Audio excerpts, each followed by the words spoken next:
Aupa lagunak, nagusiak alaitu da aurten egokitu zaigun gaia eta honi buruz hitz egiteko gurekin dauzkagu Jolanda eta Daniela, gure gelako Jone eta Andoniren amak.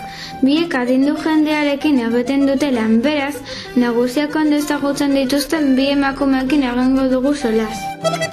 Kaixo, Jolanda eta Daniela, aurkeztuko ahal zenukete zeuen burua? Kaixo, Jolanda naiz, eta Santan egoitzan egiten den lan. Erizain laguntzailea naiz. Iepa, ni Daniela naiz, eta toki bereko santzailetariko bat naiz.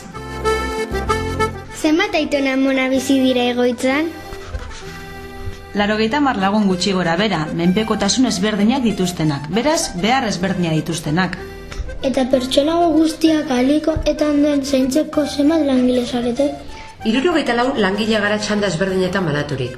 Eta sendagilea, psikologoa, monitoria, sukaldaria, garbitzailea, erizainak, auxiliarrak, atezainak, administrariak, gizarte langilea, mantenimenduarena eta zuzendaria kontatuta. Gure aitona amonek zer da gehien behar dutena?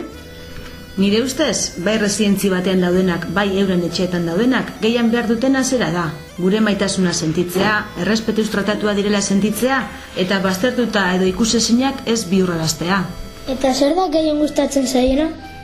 Bingoan eta kartetan ibiltzea, abestea edo abesten entzutia, telebista ikustia, beraiek bizitako historioa kontatzea, bisitak izatea. Gozozaleak dira, eta uratzai asko gustatzen. Umeak egindako marrazkiak edo opariak poz handiz jasotzen dituzte, eta maitasunez gordetzen dituzte. Aholkuak ematea oso gustoko dute. Sendabelarrei buruz asko dakitenez, erremedio asko dakizkite. Denbora librean ze ekintza dauzkate antolatuta? Mota ezberdinetako ekintza prestatzen dizkien monitoreak, egunkaria irakurri, gimnasia, bingoa, sukaldaritza, mozorro festa, tanporrada, txangoak. Uran dituzuen aitona mona batzuen salestasunak aipatuko dizkigu, Aitzitia Faustori pilota partiak ikustea eta maleko itipasiatzea gustatzen zaio. Amama Juanitari bere lorategia zaintzea eta paseatzea.